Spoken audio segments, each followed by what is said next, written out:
కుమార్ గారు ఉన్నప్పుడు కూడా అదే నిబంధనలు పాటించాలి కదా. ఎందుకు మీరు దాన్ని వదిలేసి లేచి బీఎస్సీలో సభాపతిని మొత్తం అందరిని అవమానించేటట్టు కాగితాలు పడేసి బయటకు వెళ్తారు అధ్యక్ష? ఇదే నా సభాపతి స్థానానికి మీరు ఇచ్చే గౌరవం? ఏం ప్రసాద్ కుమార్ గారు స్పీకర్ కాదా? మనం 10 ఏళ్ళు పాటించింది మనం ఎందుకు పాటించట్లే? వీళ్ళు మాట్లాడితే లేచి సభాపతి మీద అటాక్ చేయడం కోసం ప్రయత్నం చేస్తారు. ఇది కరెక్ట్ కాదు అధ్యక్ష. సభాపతి మీరు పదే బతిలాడారు అధ్యక్ష. కూర్చోండి దయచేసి. ఆ ప్లే కార్డ్స్ పట్టుకొని రావటం కరెక్ట్ కాదు.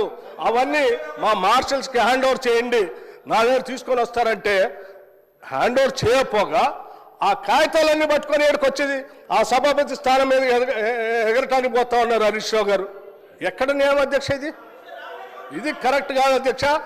సభాపతి స్థానంలో ఉన్నటువంటి మిమ్మల్ని సభలో ఉన్నటువంటి వాళ్ళందరూ గౌరవించాల్సిందే. సభ నియమాల ప్రకారం నడుచుకోవాల్సిందే. మేము ఈ నిబంధనలకు అతీతంగా మేము రాచరిక వ్యవస్థలో మేము పోతాం, మేము శాసించినట్టే సభ నడవాలంటే కుదరదు అధ్యక్ష. అది కరెక్ట్ కాదు. దీనికి ఒక రూల్స్ బుక్ ఉంది, ఆ బుక్ ప్రకారం నడవాల్సింది. హరీష్ రావు గారు, మీరు మాట్లాడుతూ వికారాబాద్ ప్రజలు చూస్తున్నారు అన్నారు. వికారాబాద్ ప్రజలు కాదు, రాష్ట్ర ప్రజలు, దేశ ప్రజలు, ప్రపంచ ప్రజలంతా చూస్తున్నారు. ఒక్క వికారాబాదే కాదు. దయచేసి ప్లీజ్ సార్, ఇప్పుడు ఒక విషయం,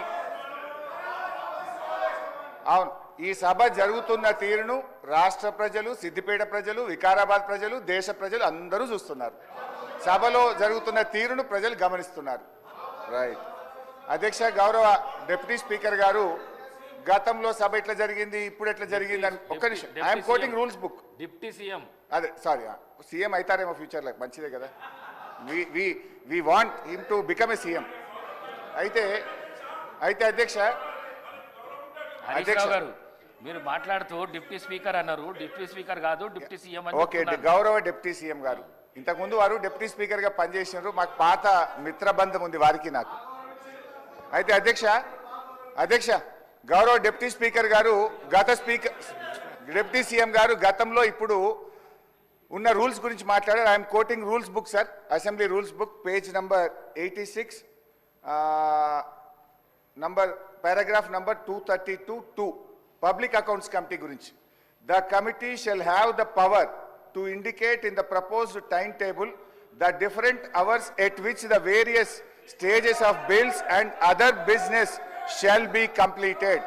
అంటే బీఏసీ కమిటీకి పవర్ ఉంది. షెల్, అక్కడ ఏమన్నది?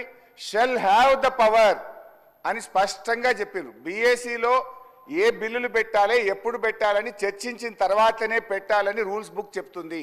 నిన్న నేను రూమ్లో కూడా మీ ముందు చెప్పింది కూడా నేను, సార్ బిల్లులు మాకు బీఏసీలో చర్చించకుండానే 2 బిల్లులు సభలో ప్రవేశపెట్టారు, ఇది తప్పు అని నేను రూల్స్ బుక్ ఆధారంగా మాట్లాడినా. నేను రూల్ మాట్లాడినా కానీ బట్టి గారేమో లేని ఆవేశం తెచ్చుకొని కాంగ్రెస్ పార్టీ చేసిన అప్పులు బయటపడుతున్నాయని చెప్పి సభను తప్పుదో పట్టించడానికి వారు ఉపన్యాసం చేశారు. నేను ఉపన్యాసంలోకి పోను, నేను అప్పుల గురించే మాట్లాడతాను. గౌరవ బట్టి విక్రమార్క గారు చెప్పిన లెక్క ప్రకారంగా 1,27,208 కోట్ల రూపాయలు ఏడాది కాలంలో కాంగ్రెస్ ప్రభుత్వం అప్పు చేసింది. 1,27,000 అంటే 5 ఏళ్లలో లెక్క పెడితే ఇది 6,36,000 కోట్లు అవుతుంది. 10 ఏళ్ల బీఆర్ఎస్ పాలనలో 4,17,000 అయితే మీరు 5 ఏళ్లలోనే ఈరోజు 6,36,000 చేయబోతున్నారు. తర్వాత ఇంకొక విషయం నేను మీకు ద్వారా క్లారిఫై చేయాలనుకుంటున్నా. గౌరవనీయులు బట్టి విక్రమార్క గారు, మేము ప్రివిలేజ్ మోషన్ దేని మీద ఇచ్చామో మీరు క్లారిఫై చేయాలి. దాదాపు 20 మంది కాంగ్రెస్ బీఆర్ఎస్ ఎమ్మెల్యేలు అందరం మీ దగ్గరికి వచ్చి మేము ఇచ్చిన ప్రివిలేజ్ మోషన్ దేని మీద అధ్యక్ష మీరే చెప్పాలి.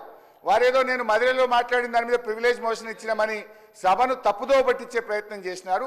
మేము ప్రివిలేజ్ మోషన్ ఇచ్చింది వాస్తవ అప్పులు 4,17 అయితే 7 లక్షల కోట్లు అని చెప్పి వీళ్ళు సభను తప్పుదో పట్టించారు. పోయిన బడ్జెట్ స్పీచ్లో తప్పుడు ఫిగర్ చెప్పారని చెప్పి గౌరవ ఉప ముఖ్యమంత్రి గారి మీద మీకు ప్రివిలేజ్ మోషన్ ఇచ్చాం.